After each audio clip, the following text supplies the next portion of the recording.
going to start doing this for ourselves and increasingly cut the government out of our planning and our thinking and our hopes, because the governing class is clearly no longer in touch with the people it is nominally in charge of. That's the interesting thing about John Major's defection to the truth. He was the architect of Britain's membership of the European Union. Before that, it was just the European Union. Why is he doing this? I mean, is it that the power structure in England realizes they've been double-crossed? Or is it because he wants to get his soul back? Or because he's getting so much pressure, or a combination? I think it's probably because no longer being in office, he's no longer being constantly bullied by civil servants who think Europe is wonderful in the way that David Cameron is. Civil service is very, very smooth and very, very powerful in Britain. And it's also now, I think, the biggest obstacle to progress towards freedom that Britain has. And David Cameron is enmeshed in that. He is a bureaucrat's bureaucrat in just the same way that John Major was when he was in office. The difference is that now that John Major is out of office and has been out of it long enough, he is no longer constantly being whispered at by these people who want to enhance the power of the corporatist dictatorship at the expense of the people. And so he's begun to rediscover the joys of freedom. It is, I mean, you're quite right. This bellwether, that's what he is leading the way towards other members of the governing class. Lord Hesketh is just one among them, who are leaving the sinking ship of corporatist, fascist, socialist, communist, call it what you like, but it's tyranny, whichever way you stack it. They now realize this doesn't work. It's not going to give them the power and the wealth that they crave. It's going to turn Britain into a banana monarchy without any bananas and soon without a monarchy. Well, that was my final point, is that's what tyranny always does. It works at first like a cancer running through the body, but then it kills the host. And, I mean, they've got to know.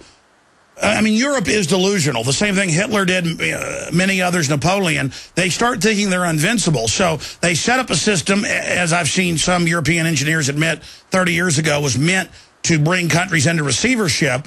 But the imploding of those countries through overtaxation regulation then implodes the overall structure that even the bureaucrats and the insiders sit upon. And so they're going goody. It's a very dangerous moment, Alex, because it could go one of two ways, and it would be very difficult to predict which way it's going to go. One thing that could happen is that Britain gets out of Europe, other countries realise they don't want to be in it either, and the whole thing collapses into a narrow, pruterish, inward-looking... And England could lead the way. I mean, if England leaves, that's it. Everybody else is going to. Exactly, and we can hope for that.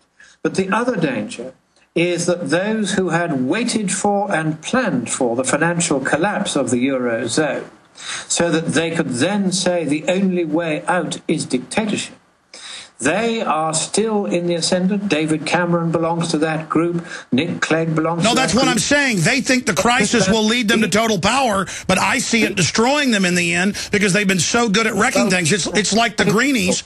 The danger is that they will get away with imposing this dictatorship before it collapses. And of course it will still eventually collapse. And the more nasty and intrusive the dictatorship becomes, the more unpopular it will become, the more unsustainable it will become. And that is something which these arrogant little so-and-sos in government tend to forget. One of the most refreshing things about being part of Margaret Thatcher's administration, I was a very junior cog in it, but I was in there right at her side, if you like, in 10 Downing Street, was that was a government that was always very conscious that it was only there for a time, it was there to do good by the people, and it was there to bring back freedom and put back wealth into people's pockets and take it away from the state.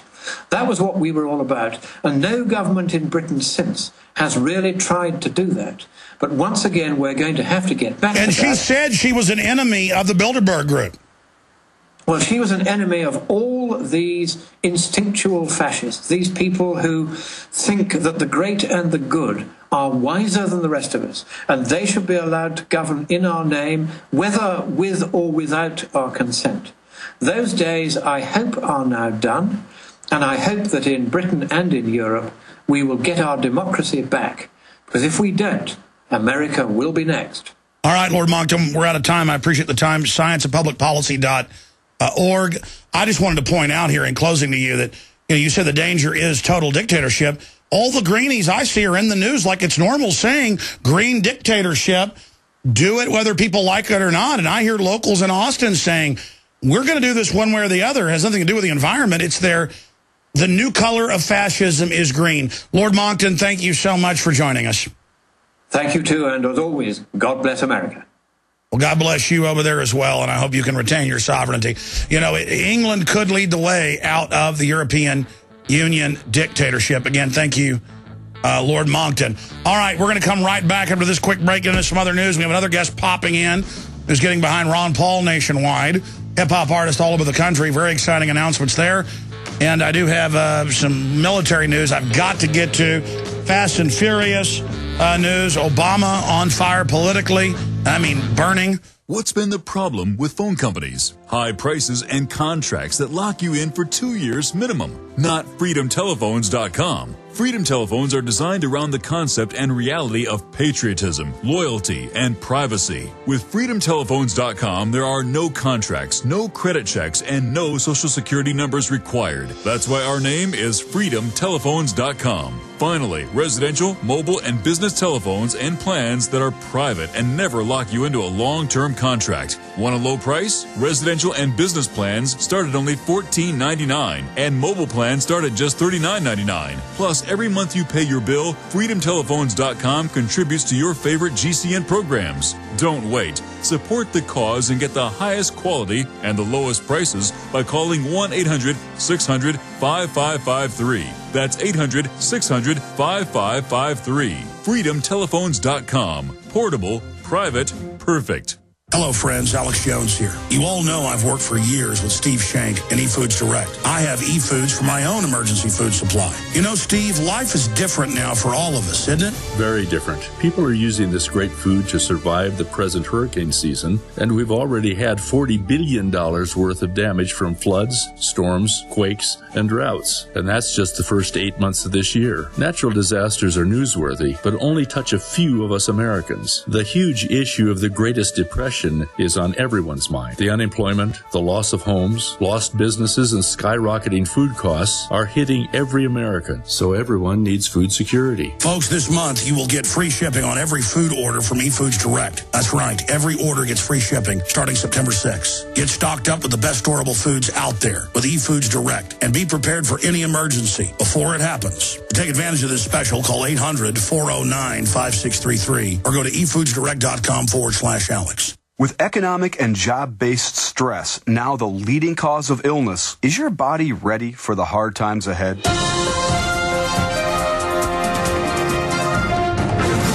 This is Bill Hyde with a special report on staying healthy in hard times. According to a new article in the London Telegraph, job stress associated with the economic downturn has now replaced cancer, stroke, heart attack, and back problems as the #1 reason people miss work. In fact, it's now being called the Black Death of our time. This means taking care of your body could be the single most important thing you do, especially in these hard economic times. Recently, we've created a video which you can watch online for free, detailing how to make sure your body is ready for the dangerous times we live in. You can find the video at longtermgreen.com. That's longtermgreen.com. Get your body ready for the hard times ahead by watching the free video at longtermgreen.com. The video's available at longtermgreen.com. What you're about to hear is the real experience of women over 40 who finally lost weight, even around the stubborn belly area. How? By becoming hormonally balanced again. Their secret is the Amberin Slim After 40 program. Amberin is the revolutionary formula for women over 40 that balances hormones naturally. You see, the leading cause of weight gain over 40 is hormonal imbalance. Unless you balance your hormones, losing weight may be impossible. But the Amberin Slim After 40 program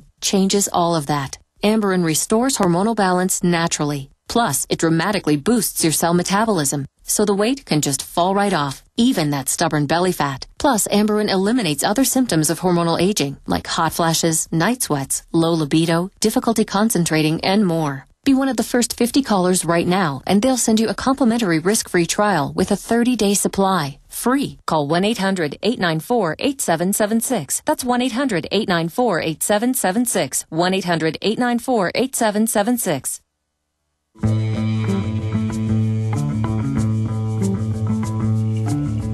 Okay, here's some of the news that's at Infowars.com, PrisonPlanet.com, also at DrudgeReport.com. The White House is admitting that Romney healthcare law was blueprint for Obamacare. We already knew that. And that's why Chris Christie, Mr. Austerity, cut everything and pay it to the foreign bankers, Baron Harkonnen, has endorsed Romney, who is praised by Al Gore. I just can't handle it anymore. I mean, is there no end to how pathetic mainline Republican voters are, how stupid they are, how they always want to vote for the winner? I mean, we go out and expose Rick Perry being a cheerleader, literally for Al Gore, working for him, supporting, you name it, Hillary Care, it goes on, and he starts plummeting like a rock. Mitt Romney is just as bad. But you think that's bad. Another national poll, since the media says Herman Cain's the leader, who is the Federal Reserve guy who wants a VAT tax. He'll come in, he'll say, fight the liberals, VAT, sales tax, and Republicans will literally slit their wrists, their own children, cut their own children's head off, and just say, drink their blood, Federal Reserve, and Herman Cain will dance around in the blood, and they'll just, we love being conned, You notice it's black presidents while America's collapsing. That may be some New World Order joke they're pulling, so they can somehow psychologically blame black people for everything falling apart. I mean, I don't know. You want to use a weird race conspiracy. It's just really weird. Remember Bush? We ought to find that clip. Maybe go to YouTube. I know it's one of my films. Bush says Obama won't whine when he is the president during collapse. And remember Bush goes, I like Obama. He isn't upset that he's been elected and he'll be the one during the collapse. And, poor me. One of those weird, demonic Bush moments. I mean, these guys are puppets, but in the case of Herman Cain, my goodness. Belafonte, though, the whole left-right thing has kicked in. When the left, the mindless left, the establishment left, attacks somebody, conservatives go right to them and support them. Oldest trick in the book. Belafonte, Herman Cain is bad apple. What does Cain fire back with? I left the Democratic plantation a long time ago. Country singer Lee Greenwood endorses Herman Cain. Demonstrators storm D.C. offices building. Arrest made. Wall Street protesters march on billionaires' houses. Yeah, all Republicans. The Koch brothers, Rupert Murdoch. Oh, yeah, it's not a Democratic operation. They're just marching on their houses.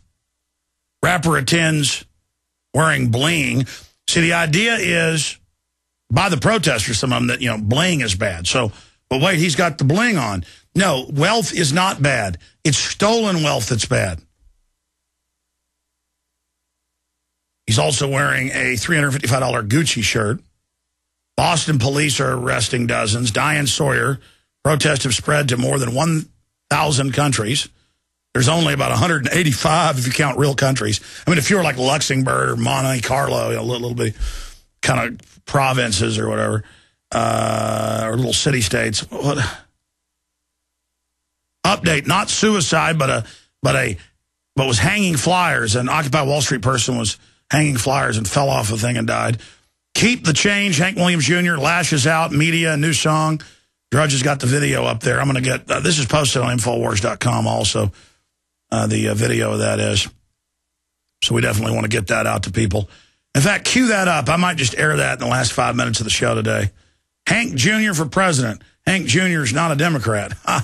So more left-right garbage. But that's just some of what's going on.